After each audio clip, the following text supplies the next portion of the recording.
মৃত্যু একদিন সবাইকে যে পথ ধরতেই হবে।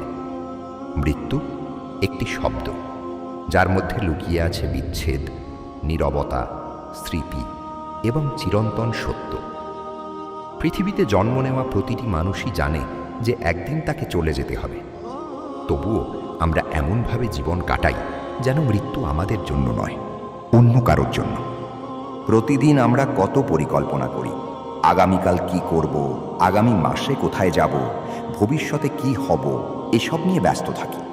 অথচ কেউ জানি না আগামীকাল নামের সূর্যটা আমাদের জন্য উঠবে কিনা। জীবনের সবচেয়ে বড় অনিশ্চয়তা হলো আমরা জানি না আমাদের শেষ মুহূর্তটি কখন আসবে।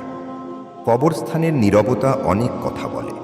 সেখানে ধনী, গরিব, ক্ষমতাবান, অসহায়, বিখ্যাত, অখ্যাত সবাই একই মাটির নিচে ঘুমিয়ে আছে। যাদের একদিন নিয়ে পৃথিবী মাতামাতি করত, আজ তাদের নামও অনেকের মনে নেই। মৃত্যু আমাদের শেখায় অহংকার করার মতো কিছুই আমাদের নেই। কত মানুষ ছিল যারা ভেবেছিল আরও কিছুদিন পরে তওবা করবে, আরও কিছুদিন পরে ভালো কাজ শুরু করবে, আরও কিছুদিন পরে প্রিয়জনের কাছে ক্ষমা চাইবে। কিন্তু সেই আরও কিছুদিন আর আসেনি। মৃত্যু তাদের দরজায় এসে দাঁড়িয়েছিল সময় শেষ হবার আগেই। সবচেয়ে কষ্টের বিষয় হলো, মানুষ মারা যাওয়ার পর তার ব্যাংক ব্যালেন্স, বাড়ি, গাড়ি কিংবা পদমর্যাদা সঙ্গে যায় না। সঙ্গে যায় শুধু তার কর্ম। পৃথিবীতে রেখে যাওয়া ভালোবাসা, দয়া, সততা এবং সৎকর্মই হয়ে ওঠে তার প্রকৃত পরিচয়। মৃত্যু ভয়ের বিষয় নয়, বরং স্মরণ করার বিষয়।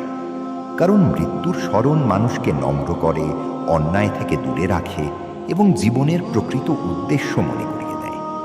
যখন আমরা বুঝতে পারি যে পৃথিবীতে আমাদের অবস্থান সাময়িক, তখন ছোটখাটো অহংকার, হিংসা ও বিরোধগুলো অর্থহীন মনে হয়।